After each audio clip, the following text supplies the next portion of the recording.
Everyone, আশা করি তোমরা সবাই অনেক ভালো আছো, সুস্থ আছো। আমরাও ভালো আছি। আজকে হচ্ছে বুধবার আর এখন সময় হচ্ছে 12টা 35। তো অনেকটাই বেলা হয়ে গেছে। তো এখন ব্লগটা শুরু করলাম। দেখতে দেখো আশা করি তোমাদের অনেক অনেক ভালো লাগবে। আজকে সারাদিন কী করি না করি যতটা পারি তোমাদের সাথে শেয়ার করার চেষ্টা করবো। তো এখন অনেকটাই তো বেলা হয়ে গেছে, তোমার রান্নাবান্না হয়ে গেছে কিন্তু খাওয়া এখনও হয়নি। তো খাবো আর কি, এখনও কর্তম সেই স্নান করেনি। তো এই হচ্ছে ব্যাপার। তো ভিডিওটা কন্টিনিউ করতে থাকো আর তোমাদের ভিডিওটা দেখতে অনেক অনেক ভালো লাগবে। তো চলো আবার পরে দেখাচ্ছি। কিন্তু আজকে কী রান্নাবান্না করতে সেটা তোমাদের সাথে শেয়ার করলাম না, সেরকম বিশেষ কিছু রান্না হয়নি। তো ওই জন্য ভাবলাম চলো আজকে আর কিছু শেয়ার করছি না। তো খাওয়া দাওয়া হয়ে যাক, আবার পরে দেখা হচ্ছে। কি কর্তামশাই নিয়ে এসেছিলো জয়নগরের কি সুপার মোয়া, স্পেশাল মোয়া। ঠিক আছে, তো কালকে আমার নিরামিষ ছিল। নিরামিষ বলতে আমি ভাত টাত কিছুই খাইনি, কালকে মঙ্গলবার ছিল, তো কিছু খাওয়া হয়নি। তো আজকে দেখি, দেখো এই মোটে দুটো আছে। আর কে খেলো মোয়াগুলো শেষ করলাম, সেটাই আমার ছেলেকে জিজ্ঞেস করছিলাম। তো ও বললো আমি মোটে দুটো খেয়েছি এবং 10টা ছিল এটাতে, মানে দুটো লাইনে 5টা 5টা করেছিল। তো আমি এর মধ্যে একটা খেয়েছি আজকে সকালবেলা, কিন্তু খেতে খুব ভালো হয়েছে, মানে ভালো আর কি, খুব টেস্টি। তো তোমরা ওই মোয়াটা খেতে পারো, মানে এই মোয়াটা কিন্তু খুব ভালো হয়েছে, মানে ভালো লাগছে আমার।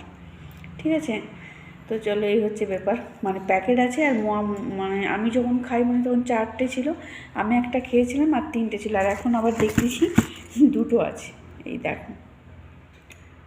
আর বাক্স ভর্তি মোয়া। আমার মেয়ে অতটা খেতে পছন্দ করে না, এবার ও খেয়েছে কিনা আমি যদিও জিজ্ঞাসা করিনি। ঠিক আছে, তো চলো আমার পরে দেখা হচ্ছে। সময় হচ্ছে দুপুর 2টা 6। তো ছাদে এলাম, জামা কাপড় টাপড় ধোয়া হয়ে গেছে, খাওয়া দাওয়া সব কমপ্লিট। আর তোমরা যে পার্কটারের আওয়াজ পাচ্ছ, মাঠে হাল হচ্ছে ব্যায়ামটা ফেরানোর জন্য, আবার যে চার্জটা হবে সেইটার জন্য। কতটা আমার কথা শুনতে পাচ্ছ আমি বুঝতে পারছি না। এদিকে গাড়ির আওয়াজ, সেদিকে পার্কটারের আওয়াজ। ঠিক আছে, তো আওয়াজ তো হবেই, আওয়াজ হচ্ছে, ঝাল হচ্ছে ব্যানতলা ফেরানোর জন্য। আর সেই বকগুলো দেখো, সেই কী বলে পাহাড়টারের পেছনে পেছনে ঘুরতে আছে, ওরা মানে পোকামাকড় খাওয়ার জন্য নাকি। দেখাচ্ছি চলো তোমাদের, দেখা যাবে কি যে ঝোপের পেছনটাতে দেখা যাচ্ছে না, আমি দেখতে পাচ্ছি কিন্তু তোমরা ক্যামেরাতে দেখতে পাবে না। ঠিক আছে, একটু একটু দেখা যাচ্ছে পাহাড়টারটা সেই দিকে চলে গেছে আর এদিকে দেখা যাচ্ছে। আর কালকের এই বড়িগুলো হচ্ছে রোদে দিয়েছি, আজকে রোদটা তো অতটা ভালো নেই, হালকা হালকা রোদেই। ভাবছি এখন তুলে নেবো না কি করবো সেটাই ভাবছি, রোদ তো নেই। আর আমাদের গাছে, ছাদ বাগানের গাছে দেখো এই যে পিটুনিয়া ফুটেছে, দুটো মানে একই সেম কালার, মানে কুড়ি এসছে, ফুটবে। এইটা তো পুরো টব ভর্তি হয়ে গেছে, আর এটা কিন্তু অতটা ভর্তি হয়নি। ঠিক আছে, দেখো একই রকম কালার মনে হচ্ছে, এই যে এই কালারটা আর ওইটা তো একই নাকি, হ্যাঁ একই কালার। আর চন্দ্রমল্লিকা এই যে এই হলুদ কালার। এবছর গাছগুলো না অত বড় বড় হচ্ছে না কেন কি জানি। এই যেটা হলুদ আর এটা হচ্ছে খয়েরির উপরে একটু হালকা হলুদেরই আছে। তো সব গাছগুলোতে এবার আস্তে আস্তে ফুটে যাবে ফুল। আর এইটা তো অনেক দিন থেকেই ফুটে গেছে, আমি বুঝতে মানে জানি না এটা ফুলের নামটা কি। একটা ফুটে ওই যে শুকিয়ে গেছে, আবার দুটো ফুটেছে। ঠিক আছে, আর এই জবা ফুলটা একটা মানে কিনে আনার সময় ছিল, তারপর একটা হয়েছিল, আবার এই যে একটা কুড়ি এসছে। তো চলছে এইসব।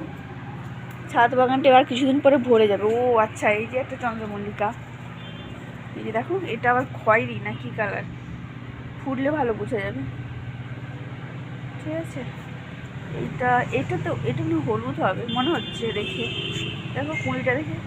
তোমরা একটু কমেন্ট করে জানাবে তো। ঠিক আছে, এটা কী কালার হবে, ফুটলে পরে তখন আরও ভালো করে দেখাবো। কালকে গাছগুলোতে জল দেওয়া হয়নি, আজকে গাছগুলোতে জল দিতে হবে, সে বিকেলবেলায় দেবোক্ষণ। তো চলো এখন পরে দেখা হচ্ছে আবার। নিচে যেটু শুয়ে পড়েছিলাম, তো উঠতে একটু দেরি হয়ে গেল, এখন 4টা 6 বাজে। ছাদে এসেছি, গাছগুলোকে জল দেবো আর জামা কাপড়গুলো গুঁড়ে নিই। আর চারদিকটায় যেন কুয়াশা নেমে গেছে, দেখাচ্ছি তোমাদেরকে দাঁড়া। চারদিকটা যেন সাদা হয়ে কুয়াশা নেমে গেছে, দেখতে পাচ্ছ কীরকম লাগছে। আর ওই সূর্যি মামা। ঠিক আছে, চলো গাছগুলোকে জল দিয়ে দিই। চলো আমার গাছে জল দেওয়া হয়ে গেছে, সব অল্প অল্প করে জল দিয়ে দিলাম। ঠিক আছে, চলো আবার পরে দেখা হচ্ছে। তারপর গাছে জল দিয়ে একটু বিকেলবেলা যেমন ঘুরতে যাই, মাঠের দিকে ঘুরতে গেছিলাম, এসে এখন তো তাড়াতাড়ি সন্ধ্যা নেমে যায়, তারপরে সন্ধ্যা টন্ধ্যা দিয়ে সন্ধ্যাবেলা চা করতেছি, দুধ চা, আদা বেশি দিয়ে, তো খেতে ভালো লাগে। তো চলো আমরা চাটা খেয়ে নিই, চাটা হয়েও গেছে। আর ভিডিওটা ভালো লাগলে অবশ্যই লাইক কমেন্ট শেয়ার, অবশ্যই সবাই আমার চ্যানেলটা সাবস্ক্রাইব করে দিও। টাটা।